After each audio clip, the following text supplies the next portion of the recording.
continuerai à défendre le droit local s'il fallait demain monter au créneau. Et nous avons d'ailleurs une sentinelle qui est l'Institut du droit local à Strasbourg, qui, quand il y a effectivement danger, nous avertit. Alors il y a bien sûr, par rapport aux dispositions à prendre, on baissera les impôts de 10 points. On aura aussi, d'une manière générale, à remettre la défiscalisation des heures supplémentaires qui avait été supprimée par le précédent président de la République.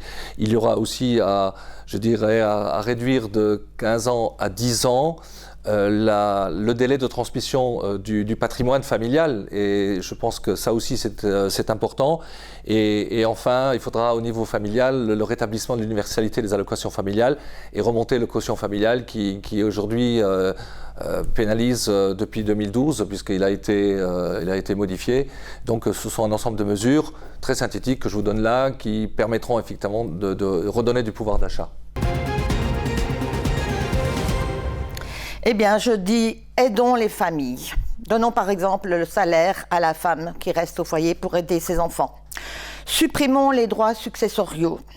Instaurons des mesures visant à faciliter l'accès des familles à la propriété. Aidons les familles nombreuses françaises. Alors le droit local, je serai celle qui défendra le droit local, tout simplement, parce que je considère qu'un territoire, c'est d'abord une histoire. Le droit local fait partie de notre histoire. Il a été un moment extrêmement important du retour à la mère patrie, à la France de notre territoire. Évidemment, ce territoire était marqué par les lois allemandes, on le sait très bien. Dans ces dispositions des lois allemandes, il y avait des choses extrêmement intéressantes que nous connaissons aujourd'hui, l'assurance maladie, les jours fériés supplémentaires, mais ce n'est pas tout. Des dispositions extrêmement importantes également pour les associations, pour les syndicats, pour les charges de notaires ou de pharmaciens. Et je considère à ce titre-là que ce droit local doit être conservé et aidé. Concernant la fiscalité des ménages, je suis évidemment pour l'abaissement des impôts, notamment pour les familles et les situations les plus modestes. Et concernant la fiscalité des entreprises, il est évident que nous devons aller le plus vite possible vers la fiscalité moins importante, passer à 28%, et de faire en sorte que cette fiscalité des entreprises puisse, elle, pour le coup, être créatrice d'emplois. Alors, le droit local, je vous l'annonce quand même, Emmanuel Macron ne va pas toucher au droit local, contrairement à ce que j'entends dire ici et là. Donc, on peut être tranquille en ce qui concerne notre circonscription, la Moselle et même l'Alsace. Il n'y a pas de souci. Maintenant, pour la fiscalité des ménages et de l'entreprise, on veut faire surtout des réformes sociales qui vont augmenter le pouvoir d'achat. Alors, on n'a pas trop le temps, je vais quand même vous en dire quelques-unes.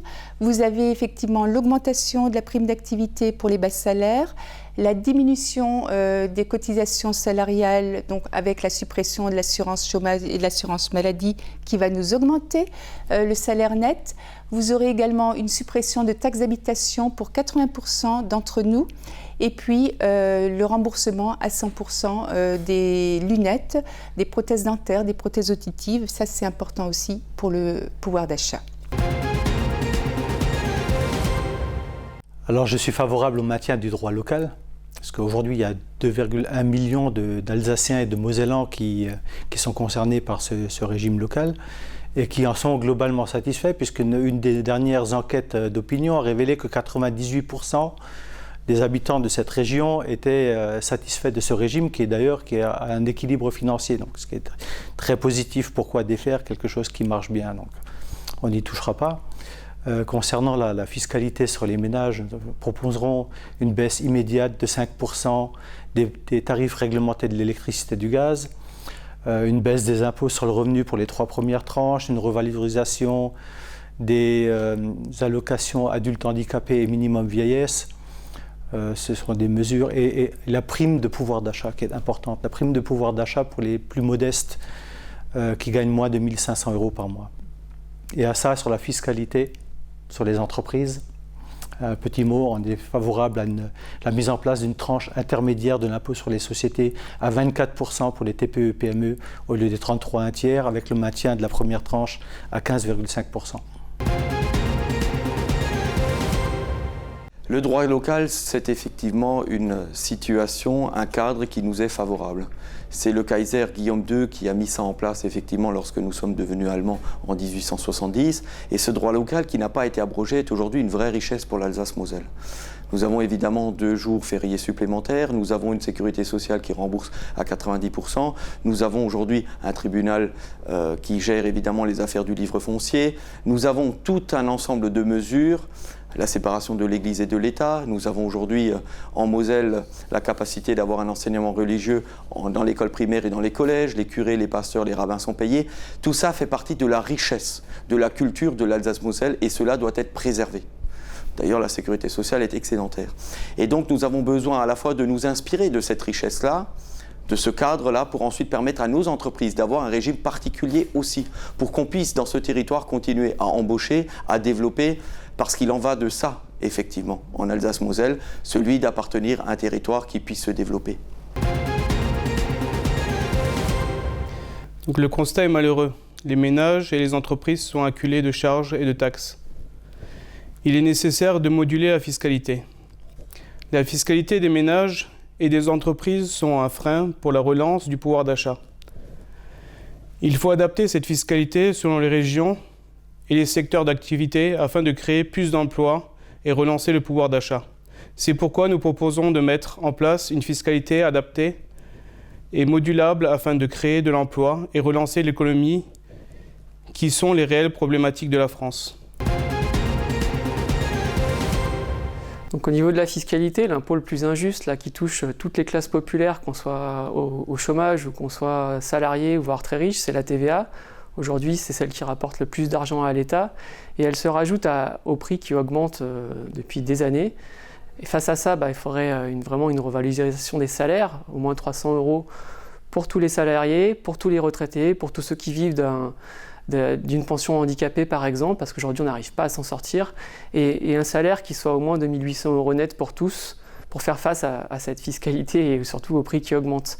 Cet argent, il faudrait le prendre sur les profits. Les 76 milliards de bénéfices qu'ont fait les entreprises du CAC 40 devraient servir à ça, d'autant plus que ces profits sont souvent faits sur le dos de réductions fiscales, comme le crédit d'impôt compétitivité emploi, où les grandes entreprises ont touché des millions de subventions publiques.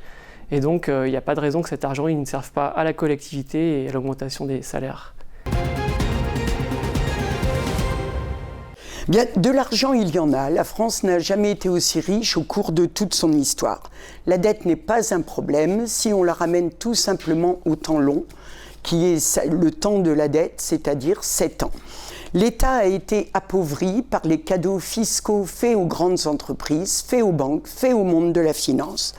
L'impôt a été dévoyé au lieu d'être réservé aux travailleurs et au service de l'intérêt général. Tout le système est à bout de souffle. Il faut absolument reconsidérer tout cela et le refonder sur des bases saines, rendre l'impôt plus progressif par 14 tranches au lieu de 5 comme elles existent actuellement, refonder l'impôt sur les sociétés afin de rétablir l'égalité entre les PME et les gros groupes, et réduire la TVA sur les produits de consommation courante et l'augmenter au contraire sur les produits de grand luxe. Alors le droit local est actuellement vraiment menacé en Alsace et en Moselle puisque nous avons le même. Il est menacé parce que le Conseil constitutionnel a jugé que ce droit ne pouvait pas évoluer. Or, il devrait évoluer, mais comme il ne pourra pas, il va mourir d'une mort lente. Donc c'est vraiment un point que nous devons absolument défendre ensemble entre Alsaciens et Mosellans. Ensuite, je suis pour une réduction des charges fiscales pour les petites et moyennes entreprises, parce que ce qui marche en Allemagne, on a un tissu de moyennes entreprises qui est absolument génial. Ici, on n'arrive pas à le faire. Et on n'arrive pas, entre autres, parce que les charges sont beaucoup trop lourdes pour les petites structures. Donc il faut vraiment des mesures à ce niveau-là. Donc, en gros, oui, notre axe de travail, ce sera le droit local pour sauver ce qui peut être sauvé et la fiscalité des entreprises pour qu'elles puissent créer du travail. Alors d'abord, sur le droit local, on va distinguer le droit local et le régime local, qui lui organise un certain nombre de choses en termes de santé. Là, on est dans la santé. Donc le régime local, il doit être maintenu, doit d'ailleurs être élargi à toute la France, et qu'on aille vers le 100% sécurité sociale. Le droit local, lui, il a des particularités qu'il faut discuter, qu'il faut aménager et qu'il faut maintenir dans certains cas. Dans d'autres, il y a matière à discussion, comme par exemple sur la laïcité. Ensuite, la fiscalité des entreprises, la fiscalité des ménages, nous préconisons une refonte de l'ensemble de la fiscalité avec une plus grande égalité, à réduire les inégalités en termes d'impôts. Et ensuite, en termes de fiscalité des entreprises, il faut aller beaucoup plus vers une taxation des entreprises selon les profits qu'ils font.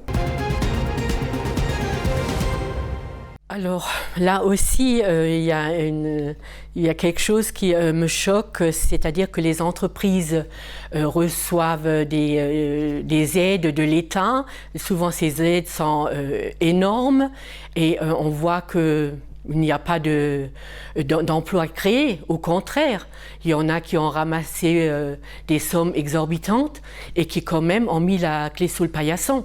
On a laissé sur le carreau des centaines et des centaines de personnes, avec parfois une prime de départ qui est quelque chose c'est vraiment se moquer de la personne.